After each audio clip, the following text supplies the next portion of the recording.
আমি তাদেরকে গভীর শ্রদ্ধার সাথে স্মরণ করছি, যারা বুক চিতিয়ে লড়াই করে, জীবন দিয়ে পঙ্গুত্ব বরণ করে, রক্তচক্ষুকে উপেক্ষা করে ৩৬ জুলাই আমাদেরকে এনে দিয়েছিল। যারা জীবন দিয়ে চলে গেছে, আল্লাহ তাআলা তাদেরকে শহীদ হিসাবে কবুল করুন। যারা আহত পঙ্গুত্ব বরণ করেছে, আল্লাহ তাআলা তাদের সাথী সঙ্গী হয়ে তাদেরকে সুস্থতার নিয়ামত দান করুন। প্রিয় পিরোজপুরবাসী, আগামী ১২ তারিখের এই নির্বাচন অতীতের ১২টা নির্বাচনের মতো কোনো নির্বাচন নয়। এ নির্বাচন সম্পূর্ণ ভিন্ন একটি নির্বাচন। বিগত ১২টি নির্বাচনের মাধ্যমে দফায় দফায় বাংলাদেশকে পুরাতন বন্দোবস্তের মাধ্যমে যেভাবে খাবলে খামছে কামড়ে শেষ করে দেওয়া হয়েছিল, তা পরিবর্তন করে দেওয়ার নির্বাচন। নতুন বাংলাদেশ জাগিয়ে তোলার নির্বাচন, ৩৭-এর যোদ্ধাদেরকে সম্মান করার নির্বাচন, যুব সমাজের আকাঙ্ক্ষা পূরণের নির্বাচন, আমাদের মা বোনদের গর্বের প্রশান্তির ইজ্জতের নিরাপত্তার বাংলাদেশের নির্বাচন, শিশুর জন্য বেড়ে ওঠার নির্বাচন, শিশুর স্বপ্ন বাস্তবায়নের নির্বাচন, এদেশের কামার কুমার তাঁতি মুঠে মাঝি শ্রমিক কৃষক সকলের স্বপ্ন বাস্তবায়নের নির্বাচন। জিজ্ঞাসা করবেন, এর আগে তাদের স্বপ্ন বাস্তবায়ন হয় নাই? না, হয় নাই। হয় নাই বলেই বাংলাদেশের ২৮ লক্ষ কোটি টাকা কেবল গত ১৫.৫ বছরে চুরি করে বিদেশে পাচার করা হয়েছে। সেই টাকা ফিরিয়ে আনার নির্বাচন। এই বাংলাদেশকে সুষম উন্নয়ন উপহার দেওয়ার নির্বাচন। কোনো মামু খালুর টেলিফোনে কোথাও কোনো আর উন্নয়ন হবে না, সেই দ্বারা বন্ধ করে দেওয়ার নির্বাচন। ইনসাফের ভিত্তিতে উন্নয়ন হবার নির্বাচন। যুবকদের হাতে মর্যাদার কাজ তুলে দেওয়ার নির্বাচন। বেকার ভাতার লোভ বন্ধ করে দেওয়ার নির্বাচন। প্রিয় দেশবাসী, এক আমলে ১০ টাকার চাউলকে এখনো পেটের ব্যথা যায় নাই, এখন আবার কার্ড বিতরণ শুরু হয়েছে। একজন গিয়ে বলে ২,০০০, একজন বলে ৭,০০০, আর একজন বলে ২০,০০০। একজন বলে আমরা দিব ৫ লক্ষ, একজন বলে ৫০ লক্ষ, আরেকজন বলে ৫০ কোটি। আরে বাংলাদেশে ৫০ কোটি মানুষ কি কিয়ামতের আগ পর্যন্ত হবে কিনা তাও তো জানি না। কেমনে দিবে ৫০ কোটি? মানে এগুলা যে ১০০ ভাগ ওই ১০ টাকার চালের মতো ধাপ্পাবাজি, এখন বাংলাদেশের মানুষ এগুলা বুঝে ফেলেছে।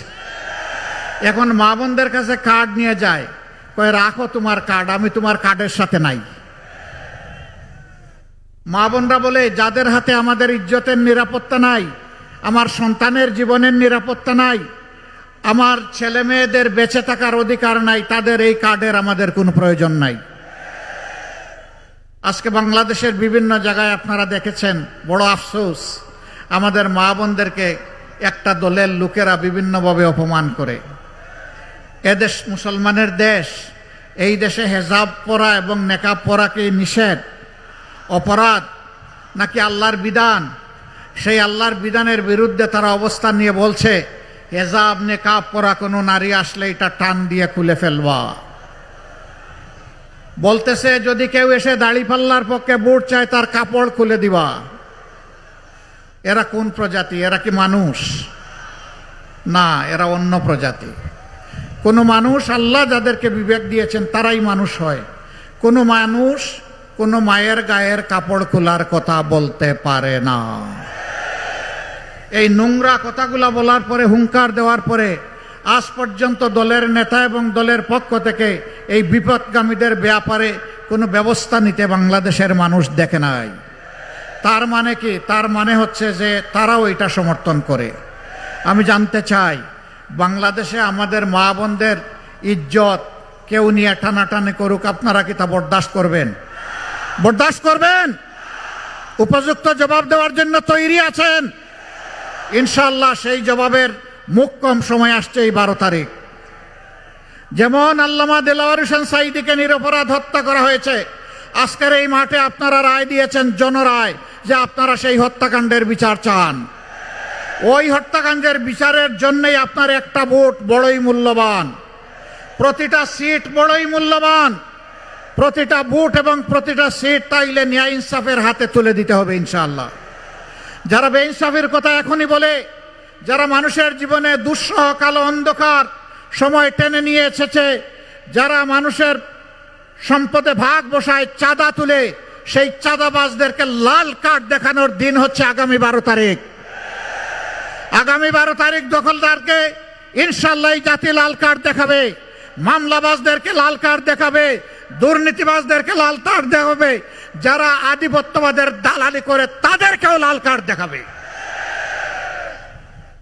জুলাই সন্তানেরা, যোদ্ধারা, লড়াকু সৈনিকেরা কোনো আধিপত্যবাদ আর মেনে নেবে না। এই আধিপত্যবাদের বিরুদ্ধে এক সোচ্চার কণ্ঠ ছিল আপনাদেরই সন্তান শরীফ উসমান বিন হাদি। তার দুটি দাবি, একটা ছিল বাংলাদেশে আর কোনো অবিচার বৈষম্য মানব না, দ্বিতীয়টা ছিল আর কোনো আধিপত্যবাদকে মেনে নেব না। যারা এর সমর্থক তারাই তাকে খুন করেছে। আপনারা কি হাদিরও বিচার চান? সে বিচার আমরা করব ইনশাল্লাহ, কথা দিচ্ছি। শুধু হাদির না, আবরার ফাহাদ থেকে শুরু করে আবু সাইদ, মুগ্ধ, হাদি, এই যুদ্ধে যারাই শহীদ হয়েছে ইনশাল্লাহ তাদের বিচার আমরা করব। সম্মানিত পিরোজপুরবাসী, আপনাদের কাছে একটা ভোট চাই, প্রত্যেকের একটা ভোট চাই। সেই ভোটটা হবে ন্যায় এবং ইনসাফের পক্ষে। কোন ইনসাফ? যে ইনসাফ একজন সাধারণ গরিব মানুষের জন্য অপরাধ করলে যে বিচার হবে, রায় হবে, শাস্তি হবে। দেশের প্রেসিডেন্ট, প্রধানমন্ত্রীও যদি অনুরূপ কোনো অপরাধ করেন ইনশাআল্লাহ তাদেরকে আমরা ছাড় দিয়ে কথা বলবো না। একই বিচারের আওতায় তাদেরকে আনা হবে ইনশাআল্লাহ। প্রিয় বাংলাদেশের 18 কোটি মানুষের সম্পদ চুরি করে বিদেশে যারা পাচার করেছে, 28 লক্ষ কোটি টাকা, আল্লাহ তাআলা এই দেশ সেবার সুযোগ দিলে ওদের মুখের বিদ দিয়ে হাত ঢুকিয়ে পেটের ভিতর থেকে তা বের করে আনা হবে ইনশাআল্লাহ। তা জমা হবে রাষ্ট্রীয় কোষাগারে, ব্যয় হবে ইনসাফের ভিত্তিতে। বাংলাদেশের যে এলাকা যতটা পিছিয়ে পড়েছে, বঞ্চিত হয়েছে, ইনশাআল্লাহ উন্নয়ন শুরু হবে ওখান থেকে। দেখা হবে না লাল নীল টেলিফোনের ঠেলা, দেখা হবে না কে প্রেসিডেন্ট, কে প্রধানমন্ত্রী, কে মন্ত্রী, এইটা দেখা হবে না। দেখা হবে না ন্যায্য এবং ইনসাফের ভিত্তিতে কোন এলাকা কোন জিনিসটা আগে পাওয়ার অধিকার রাখে। আমরা সেই ইনসাফের বাংলাদেশ গড়তে চাই। এই যাত্রা আপনাদেরকে আমরা সঙ্গী হিসাবে পেতে চাই। আমরা সাবধান করে দিচ্ছি, বাংলাদেশে অতীতের ইতিহাসের কালচার আর চলবে, অতীতের ইতিহাসের যে ভোটের সেই কালচার আর চলবে না। তোমার ভোট তুমি দিবে, আমারটা আমি দেব, স্লোগান ওইটা শেষ। আমারটাও আমি দিব, তোমারটাও আমি দেব, এটা আর চলবে না। আগামীতে যদি কেউ ভোট চুরির চিন্তা করে অথবা কোনো ইঞ্জিনিয়ারিং এর চিন্তা করে, যত বড় শক্তি হোক আমরা ছেড়ে কথা বলবো না ইনশাআল্লাহ।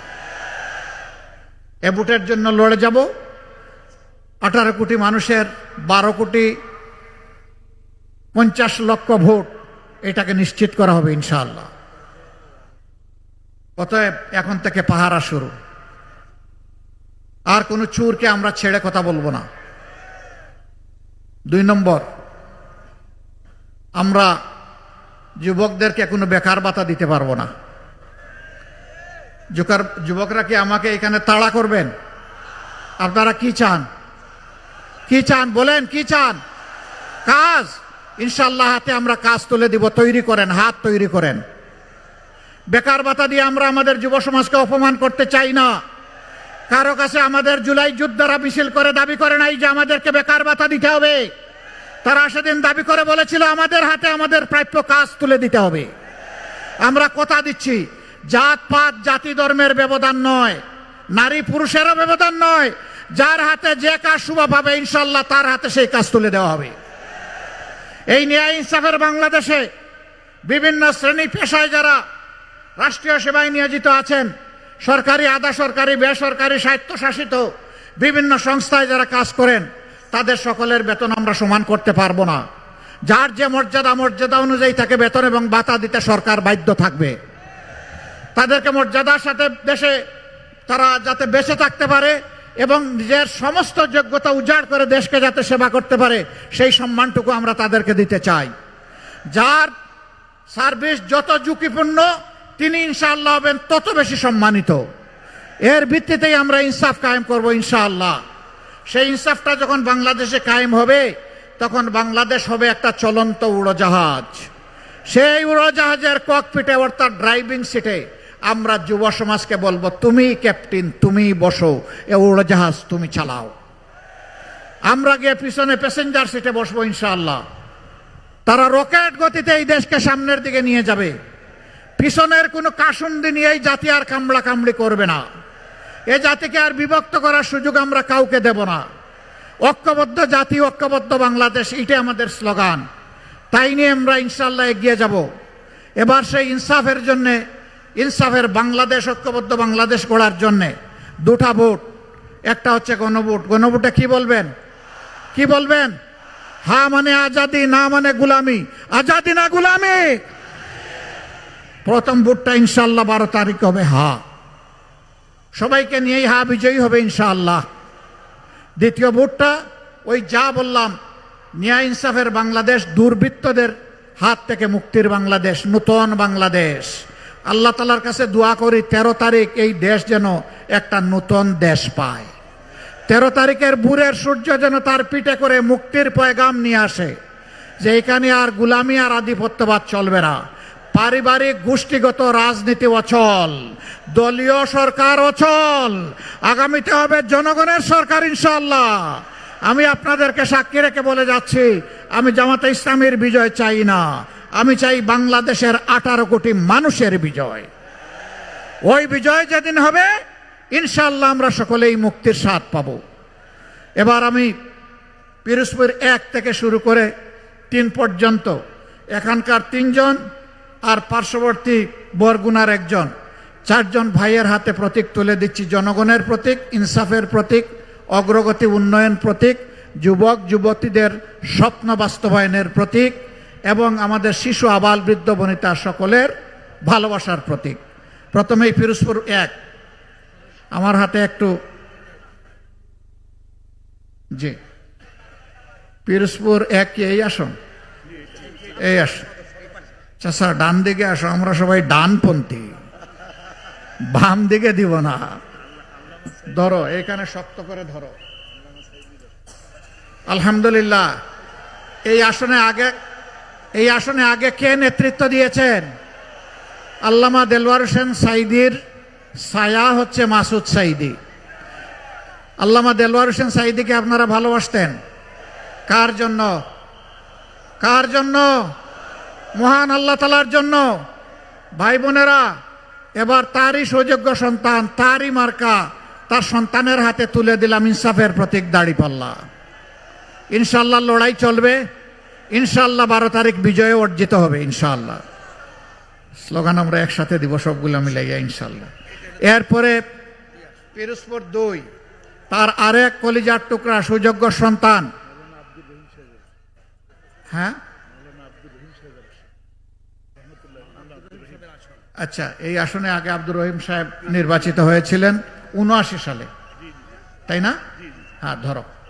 বিসমিল্লাহির রহমানির রহিম।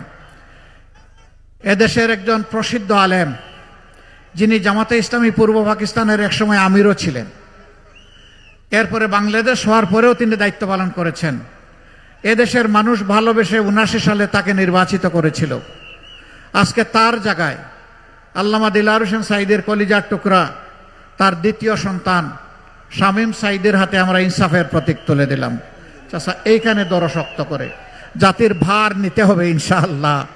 ইনশাআল্লাহ দাড়িপাল্লার বিজয় হবে ইনশাআল্লাহ। আপনারা সবাই দোয়া করবেন। এরপরে পিরোজপুর 3,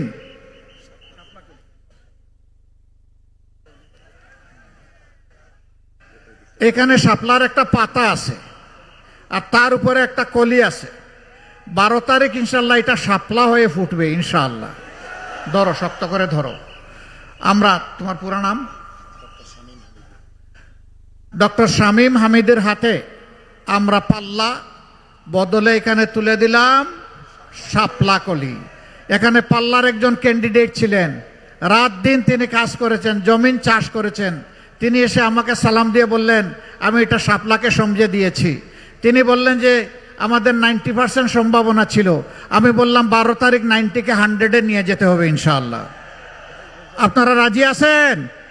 কি প্রতীক ভাই, কি প্রতীক বলেন? শাপলা কলি। ইনশাআল্লাহ শাপলা হয়ে ফুটবে, ইনশাআল্লাহ বিজয় হবে ইনশাআল্লাহ। আসুন এবার একটু স্লোগান তুলি আমরা। আচ্ছা, ও আচ্ছা, একটা রয়ে গেছে, আরেকটা রয়ে গেছে। বরগুনা 2 আসনের প্রার্থী বেতাগী আর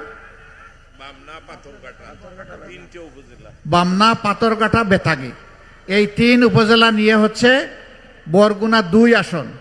এই আসনেও আমরা ইনসাফের প্রতীক দাঁড়িপাল্লা, একজন বিশিষ্ট সমাজসেবক এবং যার রক্তে 16 আনা মানব সেবা এবং সমাজসেবা, আমার বড় ভাই ডাক্তার সুলতান আহমদের হাতে আমি দাঁড়িপাল্লা তুলে দিলাম। প্রতীক আছে?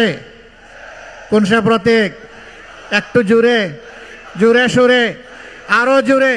সবগুলা পাল্লা উঁচিয়ে ধরো, শাপলাকলি উঁচিয়ে ধরো। সবাই সামনে আসেন, সামনে আসেন, সামনে আসেন। এই পাল্লার মধ্যেই শাপলাকলি আছে, কারণ আমরা 11 দলে এক হয়েছি। যেখানে যে মার্কা, এটাই আমাদের পাল্লা, এটাই আমাদের শাপলাকলি, এটাই আমার টেবিল, এটাই আমার রিক্সা, এটাই আমার বই, এটাই আমার ছাতা, এটা যত ইয়ে আছে সবগুলা এই 11টা এক জায়গায় ঢুকে গেছে। লিল্লাহি তাকবীর, লিল্লাহি তাকবীর, ইনকিলাব, ইনকিলাব, জিন্দাবাদ, জিন্দাবাদ। আরে ভাই একটু জোরে বলবেন। প্রতীক আছে? কোন সে প্রতীক? আরো জোরে। 12 তারিখ ইনশাআল্লাহ, সকাল সন্ধ্যা সারাদিন ইনশাআল্লাহ, বিজয়মালা ইনশাআল্লাহ, মাশাআল্লাহ তাআলা আজিম। শাপলাকলির আওয়াজ আগেই দিয়েছি। শাপলা ইনশাআল্লাহ, শাপলাকলি শাপলা হয়ে ফুটবে ইনশাআল্লাহ। আমরা আশা করি আপনারা 3টা আসনই আমাদেরকে উপহার দেবেন। পিরোজপুরবাসী কথা দিয়ে যাচ্ছি, আপনাদের এই উপহারের ইনশাআল্লাহ প্রতিদান দেওয়ার জন্য আমরা বাধ্য থাকব। আল্লাহ যেন আমাদেরকে সেই শক্তি দান করেন। এনসিপির পক্ষ থেকে আমাকে এটা দেওয়া হয়েছে, আমি মোবারকবাদ জানাই। আমি ঝালকাঠিতে গিয়েছিলাম, তারা আমাকে দিয়েছে শীতল পাটি। সেখানে কারিগররা শীতল পাটি নিয়ে আসছে। আমি তাদেরকে সম্মান জানানোর জন্য বললাম যে শীতল পাটিটা খুলে দাও। তারা খুলে দিল, আমি একটু ঘুমাইয়া পড়লাম। তারপরে সেখান থেকে এসে আপনাদের এখানে হাজির হয়ে গেলাম। আল্লাহু আকবার। এবার শেষ স্লোগান, ইনকিলাব